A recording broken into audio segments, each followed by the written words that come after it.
అందరికీ నమస్కారం. సురాగ కోకిల వీడియోస్కి స్వాగతం. మిద్దెపై మొక్కలు వాటి అందాలు పెంచడంలో, పోషకాలను అందించడంలో, తద్వారా శరీరానికి మేలు చేసే సులభ పద్ధతిలో మొక్కలు అందించే ఘన ద్రవ రూపాల్లో ఆహార పదార్థాలను చేసి చూపించడంలో, మంచిని పంచే పలుకులను మీకు చేర్చడంలో నా వంతు ప్రయత్నం నేను చేస్తూ, పండగొచ్చినా వేడుకొచ్చినా ఇంటికి అతిథులు వస్తున్నారని తెలిసిన కింద మీద పడి ప్రతి చెల్లి ప్రతి తల్లి వారికి సహకరించే పుణ్యాత్ముడు పురుషుడు ఇంటిని శుభ్రపరిచే పనిలో చురుకుని చూపిస్తారు. తరచూ శుభ్రం చేసుకునేది వేరండి, ఏడాదికి ఒకసారి దులిపే దుమ్ము వేరు. అంటే అలానే శుభ్రపరిచే గదిలో అంటే వంటగది చాలా ప్రత్యేకమైనది, ప్రధానమైనది.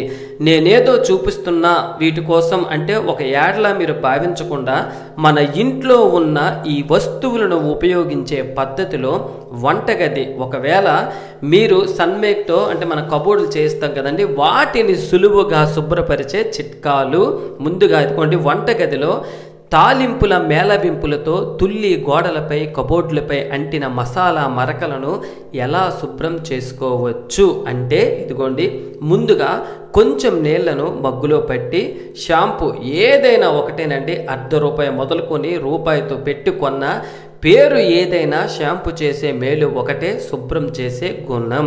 నీళ్ళల్లో వేసి లైజర్ అండి ప్రతి ఇంట్లో ఉంటుంది, ఒక మూత లేదా అరమూత నీళ్ళల్లో కలిపి ఒక 2 లేదా అంటే 3 ఇంచుల బ్రష్తో బాగా దీన్ని కలుపుకోవాలంటే ఈ మిశ్రాన్ని బాగా కలిపి మిశ్రమాన్ని ఇదిగోండి దీనిని మక్కు రేకు అంటారు.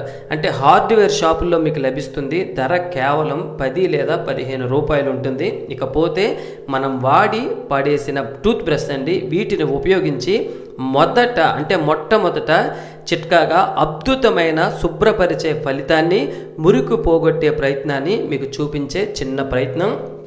ఇలా కలిపిన మిశ్రమాన్ని చక్కగా మనము ఒకండి కబోర్డ్పై ఎక్కడైతే మరకలు ఉంటాయో, మరకలు ఉన్నా లేకపోయినా మనం శుభ్రపరుస్తాం కాబట్టి అంతటికి కూడా చక్కగా దీన్ని రాసి ఒక 2-3 నిమిషాల తర్వాత మీకు చూపించిన మక్కు రేపుతో మరకలను కాస్త గీకితే, అది కూడా పూర్తి బలాన్ని ఉపయోగించిన అవసరం లేదు, చక్కగా ఆడుతూ పాడుతూ తేలికగా శుభ్రం చేసుకొని పొడిగుడ్డతో మనం తుడిస్తే వంటగది అద్దంలా మెరిసిపోతుంది.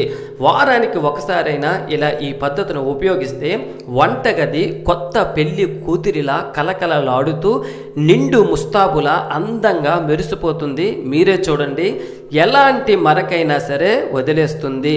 నా ఇంటికి మేలు కలిగించే ఈ పద్ధతి మీ ఇంటికి ఉపకరిస్తుందనే పైన వర్షాలు పడుతున్న సమయంలో కాస్త ఇంట్లో మనకి ఖాళీ దొరికిన సమయంలో ఇలా చక్కగా మనం శుభ్రం చేసుకోవచ్చు.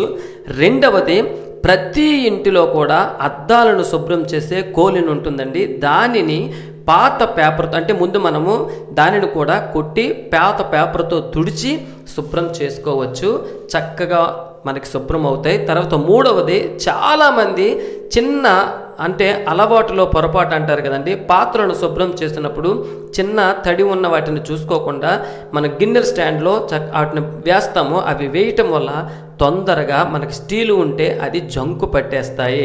అలాంటి వాటిని ఇదిగోండి, దీనిని టర్పంటైల్ అంటారు. దీనిని పెయింటింగ్ అమ్మే షాపుల్లో మీకు లభిస్తుంది. బ్రష్తో మనకు జంకు ఉన్న చోట రాసి 2-3 నిమిషాల తర్వాత అంటే బాగా నానిన తర్వాత చక్కగా మనము రేక్తో మనం చక్కగా దాన్ని గీకినా లేదా గుడ్డతో తుడిచినా జంకు వదిలేస్తుంది. ఇలా రకరకాలుగా మన ఇంట్లో ఉన్న వస్తువులను ఉపయోగించి మనకున్న ఖాళీ సమయాల్లో చక్కగా మన ఇంటిని శుభ్రం చేసుకోవచ్చు. ఈ వీడియో కనుక మీకు నచ్చితే దయచేసి